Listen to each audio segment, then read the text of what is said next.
जय श्री कृष्णा, जय श्री राधे। अर्चना के कृष्ण गुणगान चैनल और कृष्ण गुणगान पेज पर आपका स्वागत है। आज मैं आपको अहोई अष्टमी की व्रत कथा सुना रही हूँ। एक साहूकार था, उसके 7 बेटे थे, 7 बहुएं तथा एक बेटी थी। दिवाली से पहले कार्तिक बदी अष्टमी को सातों बहुएं अपनी इकलौती ननद के साथ जंगल में खदान में मिट्टी खोद रही थी। वहीं सेई की मां थी। मिट्टी खोदते समय ननद के हाथ से इसका बच्चा मर गया। स्याऊ माता बोली कि अब मैं तेरी कोख बांधूंगी।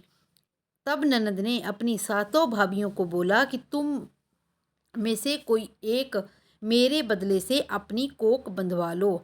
तब सब भाभियों ने अपनी कोख बंधवाने से मना कर दिया। सबसे छोटी भाभी सोचने लगी, अगर मैं कोख नहीं बंधवाऊंगी तो सासू माँ नाराज हो जाएगी। ऐसा विचार करके ननद के बदले में छोटी भाभी ने अपनी कोख बंधवा ली। इसके बाद उसके जो लड़का होता वो 7 दिन बाद मर जाता। एक दिन उसने पंडित को बुलाकर पूछा कि मेरी संतान 7वें दिन क्यों मर जाती है। तो पंडित जी ने कहा कि तुम सूरी गाय की पूजा किया करो, और सूरी गाय स्याऊ माता की भाईली है। यह तेरी कोख छोड़े तब तेरा बच्चा जिएगा। इसके बाद वह बहू प्रातःकाल चुपचाप सुरही गाय की नीचे की सफाई कराती। गौ माता बोली, आजकल कौन मेरी सेवा कर रहा है जो आज देखूंगी।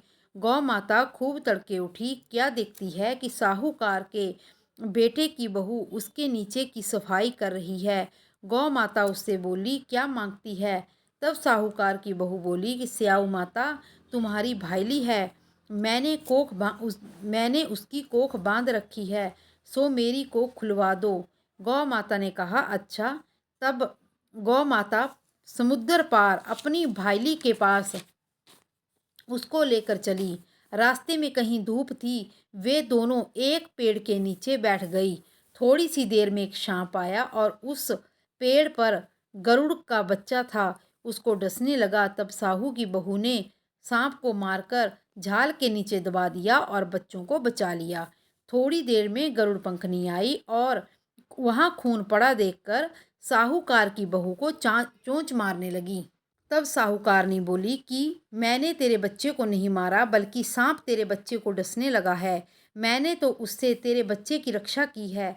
यह सुनकर गरुड़ पंखनी बोली कि मांग, तू क्या मांगती है। वह बोली, 7 समुद्र पार स्याऊ माता रहती है, मुझे उसके पास पहुंचा दे। तब गरुड़ पंखनी ने दोनों को अपनी पीठ पर बिठाकर स्याऊ माता के पास पहुंचा दिया। स्याऊ माता उन्हें देखकर बोली कि आ बहन, बहुत दिनों में के बाद आई है। फिर कहने लगी कि बहन, सिर में जूं पड़ गई है। तब सुरही के कहने पर बहू ने सिलाई से उसकी जुएं निकाल दी। इस पर स्याऊ माता प्रसन्न होकर बोली कि तूने मेरे सिर में बहुत सिलाई गेरी है, इसलिए तेरे 7 बेटे और 7 बहू होंगी। वह बोली, मेरे तो एक भी बेटा नहीं है। 7 बेटे कहाँ से होंगे। स्याऊ माता बोली, क्यों, क्या बात है।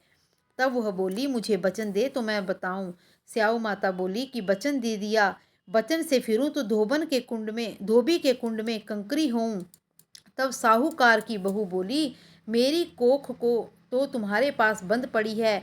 यह सुनकर स्याऊ माता बोली कि तूने मुझे ठग लिया। मैं तेरी कोख खोलती तो नहीं, लेकिन अब मुझे खोलनी पड़ेगी। जा, तेरे घर में तुझे 7 बेटे 7 बहुएं मिलेगी। तू जाकर उचमन करियो, 7 अहोई बनाकर कढ़ाई करियो। यह लौटकर आई तो वहाँ देखा 7 बेटा बहुएं बैठे हैं। वो खुश हो गई और उसने 7 अहोई बनाई, 7 उचमन किए, 7 कढ़ाई की। दिवाली के दिन जेठानियाँ आपस में कहने लगी कि जल्दी जल्दी धोक पूजा कर लो। वहीं छोटी बच्चों को याद करके वो रोने लगी। थोड़ी देर में उन्होंने अपने बच्चों से कहा कि अपनी चाची के घर जाकर देखाओ कि आज वो अभी तक रोई क्यों नहीं। बच्चों ने जाकर देखा तो चाची कुछ मांड रही थी, खूब उचमन हो रहा था। यह सुनते ही जेठानियाँ दौड़ी दौड़ी आई और जाकर कहने लगी कि तूने अपनी कोख कैसे छुड़ाई।